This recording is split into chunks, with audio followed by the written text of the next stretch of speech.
Welcome to my home kitchen, Amici, and today what I'm going to do is show you how to easily hand stretch the perfect round pizza and bake it in your oven. If you've watched my previous video on making the perfect at-home dough for making pizza in your home oven, you'll have made some dough balls and have them resting already in your refrigerator. I want you to remove the dough from the refrigerator 90 minutes before you're planning on baking it. This will allow that dough to warm up, relax, and it'll give you a much lighter, crispier pizza crust. We also have a separate video on making the perfect pizza sauce to use at home. I want you to take the pizza sauce out of the refrigerator, usually after about 12 to 16 hours that it's been in there, but up to 1 day.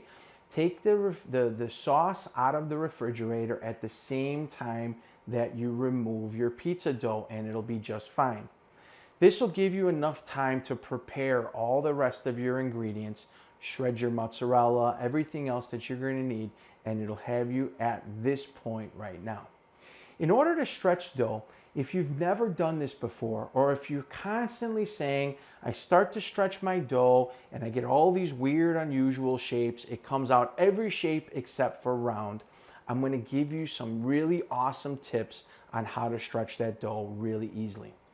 When I teach kids classes, I show a method using a stainless steel bowl, or in this case, an aluminum bowl. The bowl that I'm using has a flat bottom so that it'll sit flat on your countertop. What I'd like you to do is take a bowl, place it upside down.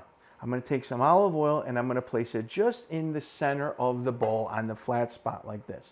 And then with my fingers, I'm just going to kind of rub this around the exterior of the bowl.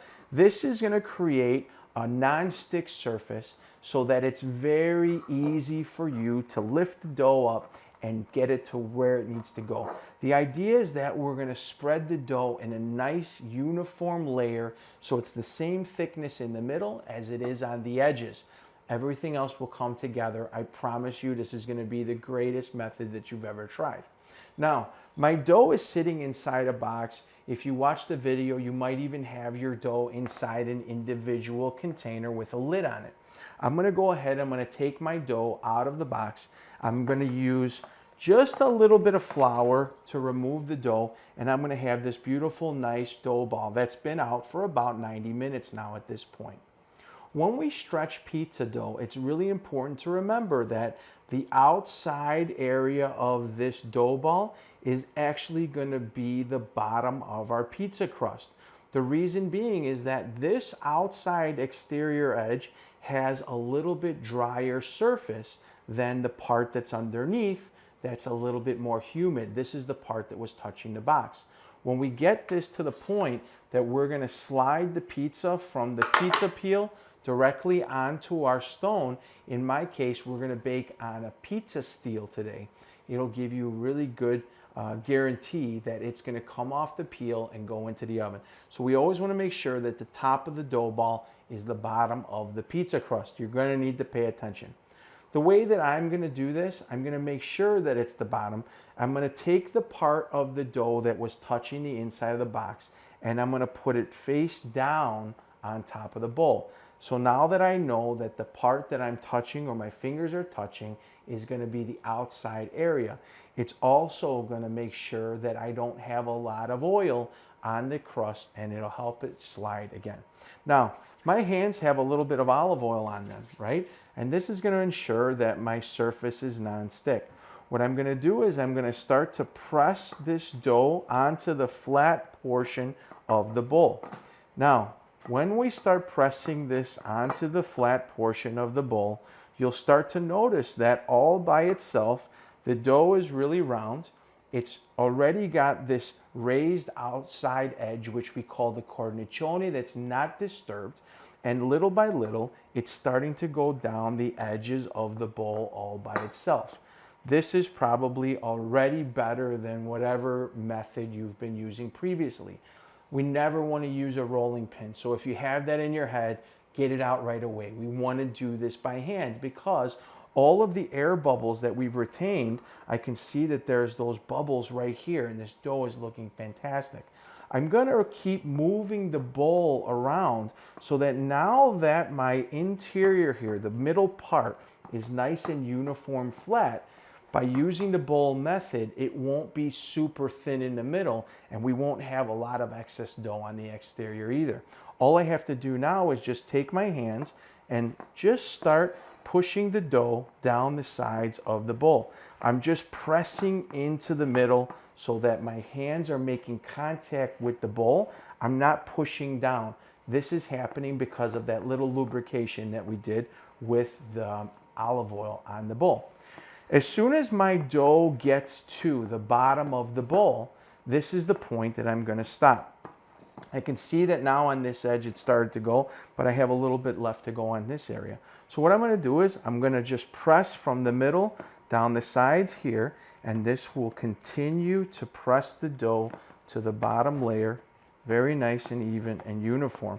And then you'll be able to feel as I'm hitting the bottom and it's starting to touch the bottom of the bowl, this is the point where I'm ready to stop, and this will give me a really nice uniform round crust. Because we put that little bit of olive oil now, all I have to do is just grab the dough by the edge and literally just peel this dough off, and you'll be able to see that we have this beautiful round pizza crust. So simple, right? This is where you have a decision to make. Are you going to make a really thin pizza, or are you going to have a pizza that's got some structure in the middle? To me, this is the perfect size. Now what I'm going to do, I'm not going to stretch this anymore. I'm going to take a little bit of this flour that's called semola rimacinata. Semola rimacinata is durum wheat flour. That's what gives it this yellowish color. This is the same as semolina. Semola rimacinata refers to the way that this flour was ground. Because it's rimacinata to mean ground again, it's got this flour consistency. It's very fine. If you were just to use semolina flour is not ground as much, and it's got a little bit of a fine grit to it. Either one is acceptable for this. What I'm going to do is take a little bit of this semola. I'm going to put it on my, in this case, I've got a bamboo pizza peel here. If you've got a wood one, maybe you have a perforated one, there's metal ones, all kinds of different types of pizza peels to use. But I would say that this is very simple to do if you are, if you have a pizza peel and you're going to be working in this method. If you're a little nervous about sliding your pizza off of the peel, what I would suggest is get yourself a little bit of parchment paper. We can place this round directly on the parchment paper, put the parchment paper directly on top of the pizza peel, build the pizza, and then we have no problem at all transferring it. If you don't have a pizza peel, you could very easily use the back of maybe like a sheet pan or a cookie sheet or something like that, and all you're really doing is just taking it and pulling it so that this slides right onto the stone or your steel, and you'll have very good results as well. Now, I've got some flour here. I'm going to just take this dough, and I can actually feel that this is really nice. I can feel that the dough feels awesome. I'm going to lay it right on top of my peel, and because I put this little bit of flour, I can give it a jiggle and it'll move with me. And this is really important because if you're going to try to get this off of this pizza peel, if it's stuck, all your ingredients are going to go into the oven and your dough is going to be stuck to the peel. So we're going to do this one more time just before we get ready to go into the oven. We're going to give this a little shake just like this. If you go to move the pizza peel and it doesn't move, I'm going to tell you, lift this up, put a little bit more flour underneath, and then go ahead and just lay the crust back here. If it looks like it shrank a little bit, it's very simple to just take the dough, put it on the backs of your hands, just like this, and just give this a little pull. And this will open the dough up and make it much thinner. It'll also make it wider. My dough is looking pretty good. You could probably even just kind of adjust this with your hands, but this looks perfect, okay? I'm ready to start building my pizza. It's really important that when we're ready to start baking, all your ingredients are near you so that you don't have to stop and go and get stuff from somewhere else. The reason again being that this crust now is going to want to stick to this board. So the more or the longer that it takes, the more chance you have that it's going to stick a little bit. Again, we're not really worried. I can see that my crust is moving really easily. It's nice and round, and that's really what the point is of this whole thing. Now, I've got my pizza sauce here that I took out. This has been out for probably about 90 minutes already. And the first thing that I'm going to do is give my sauce a really good stir. In my pizza sauce recipe that you watched previously on my video, you'll notice that we added raw sea salt directly to the tomatoes. This tomato sauce is not cooked either. This is a very natural, clean tomato sauce. And the reason why I'm giving this a really good stir is just to ensure that if any of that salt settled onto the bottom and we didn't mix it enough in the first part, that it's going to be evenly distributed through this sauce. Now, next part is really up to what you prefer personally.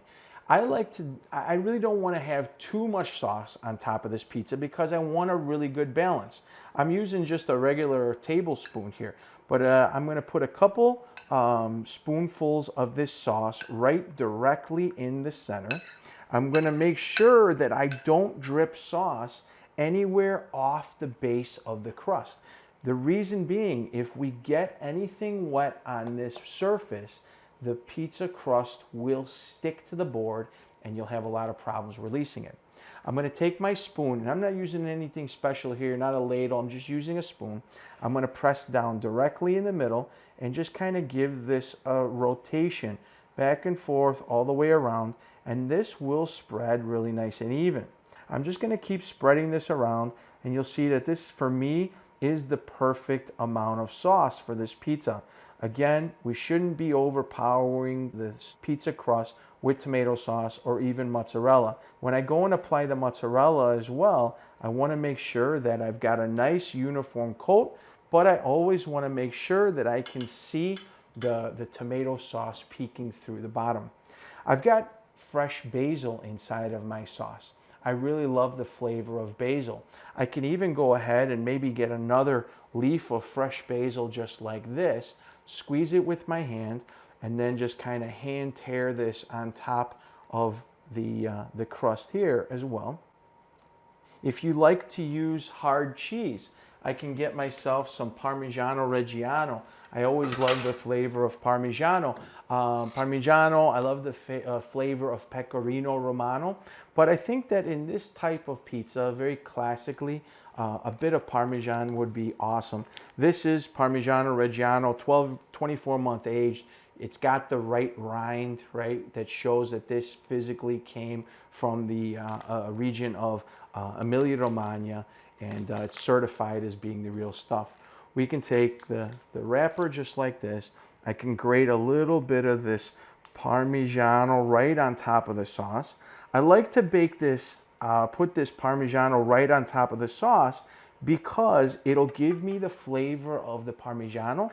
But when I stick this pizza inside of the oven, our home ovens are going to bake slower than a typical pizzeria oven would. So by putting this Parmigiano in at this point, you're not going to see it burnt on top of the pizza. It's going to kind of melt in with the mozzarella. I'm using whole milk mozzarella here that I grated by hand just a little while ago. And this is going to allow me to have that whole milk mozzarella. It's going to spread really nice onto the top of the pizza, and it'll brown really nice on top. Spotty. It's not going to be overly brown across the top. I'm going to go ahead and grab some of this mozzarella. And what I'm going to do is I'm just going to kind of sprinkle it all the way around the edges. Now, if you're one of those people that says, I love a lot of mozzarella on top of my pizza, I'm going to tell you that remember that this is kind of like a balance. We don't want to have so much mozzarella that it takes forever for our cheese to melt, meaning that the crust baked before our cheese was ever done. and vice versa. I don't want to have not enough mozzarella that the base is not going to be cooked or it's too cooked, and vice versa, it's not going to be done at the same time. So like this, the thing I love is that as this mozzarella is on top of this pizza, I can see the basil kind of poking through. I can see the tomatoes kind of poking through. And those little chunks of fresh tomato that are on here will also poke through in the final pizza. This is our classic margherita pizza for us. I'm going to add finishing steps when it comes out of the oven. But for right now, I'm going to give this peel just a little jiggle. Make sure that it moves. And now I know that this will actually release right onto my pizza steel. Come on over to the oven and I'm going to show you how I get it in there. My oven is preheated. I shook the peel to make sure that this moves. And what I'm going to do is now slide this pizza directly onto the steel. I'm going to close the oven right away so that we don't lose a lot of extra heat. And then I'm just going to monitor the pizza to look at the cheese, how it's baking, and then the bottom of the crust. My pizza smells amazing. The whole house smells like freshly baked pizzas. And I want to check, and I think this pizza is ready to come out of the oven. Let me go around. I'm going to pull this pizza out. I'm going to set this up on top over here. I've got a cooling rack set up. And the reason why I like to use a cooling rack is because the extra heat is going to create steam on the bottom of the pizza. And if we take this right away and put it on a platter or a plate or right on a cutting board, it's going to create this maybe chewy surface on the bottom that's not going to be light and crispy. I look at the edge and I can see how beautiful and bubbly this has become. And then I can also see the bottom is perfect. It's really hot right now. I'd like to cut this for you so we can take a look at the inner structure of this pizza. Now that I've given this pizza a few minutes to cool down, I'm going to transfer this to my cutting board. And I can already feel just by touching the bottom how crispy this is. If we listen real carefully, we'll probably be able to hear it crackle as I cut all the way through. A pizza this size, I wouldn't cut in any more than 6 slices. If it's just you and your family at home, I would say cut this down the middle and do 4 slices. You've got another dough, make a couple of extra dough balls, make a few pizzas, and this will definitely be enough for a nice portion for someone to eat, along with a nice salad and anything else you had to serve. Let's cut this. So crispy. I'm going to cut this into 6. Look at how beautiful the structure is on this. I can see all of those uniform air bubbles all the way through. So well baked. The exterior is super crispy. I can hear it snapping as I cut into this. Gotta try it out. The first thing that I notice when I bite into this is the texture of the bottom of the crust, this part here. It's super crispy, but because we didn't press the dough and release all those air bubbles, I got this really light interior that's fluffy. And then the topping, that tomato sauce with the little bit of garlic that's in it and that fresh basil really shines, and then finishes off with that beautiful mozzarella, the whole milk mozzarella. I love this so much, and I hope that you try this at home. So on behalf of me, Leo Spizzirri, I hope this encourages you to bake pizzas with me and bake all the time. If you haven't already liked me on social media, make sure you search for my channels at Ask Chef Leo and go to my website, leospizzirri.com, for more great content. On behalf of all of us, a presto amici. Ciao.